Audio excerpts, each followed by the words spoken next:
Toujours pas de message sur mon mobile. J'imagine qu'il n'allait pas me rappeler après tout. Je ne lui en veux pas. Peut-être que je suis allée trop loin hier.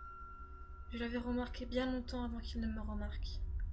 Ses cheveux noirs brillants et ses yeux bleus pâles. Je n'étais pas la seule à le regarder, j'en suis sûre. Ses mouvements étaient élégants sans être efféminés. Et son sourire. Son sourire. Je mourrais pour ce sourire. Toujours pas de message. Je pensais à l'appeler, peut-être m'excuser pour ce qui s'est passé hier. Je suis une poule mouillée, je le sais, mais je n'arrivais pas à me résoudre à taper son numéro. Puis, il a promis de me contacter quand il serait prêt. Alors j'attendrai. Je suis patiente. Je sais, il m'arrive de passer devant chez lui, juste pour voir s'il est là. Peut-être il est sorti, ça expliquerait son silence. Il vient une demi-heure d'ici. Peut-être qu'il est timide et qu'il n'ose pas m'appeler.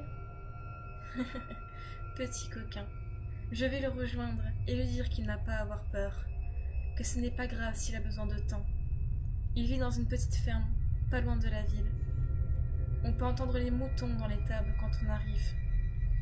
Mon cœur s'accélère quand je vois des lumières à sa fenêtre. Il doit être là. Il m'a dit hier que ses parents seraient absents du week-end. Ils l'ont laissé surveiller les moutons pour ces 2 jours. Pauvre chéri, ça doit être difficile. Il était probablement trop occupé pour m'appeler. J'aurais dû rester jusqu'au retour de ses parents et l'aider à la ferme. Je frappais à la porte, mais pas de réponse. Il doit sans doute dormir.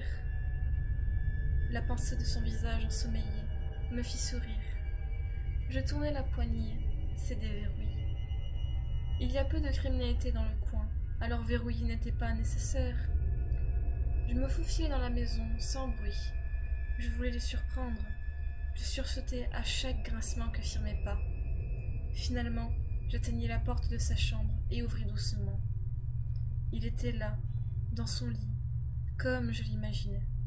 J'allumai la table de chevet pour voir son visage.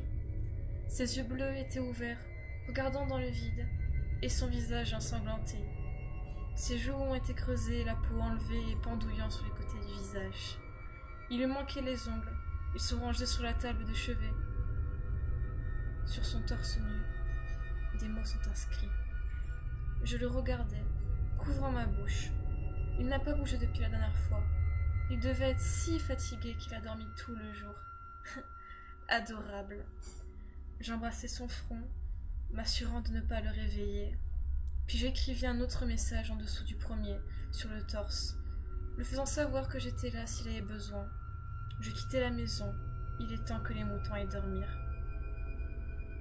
Et demain, demain, j'irai me présenter à ses parents.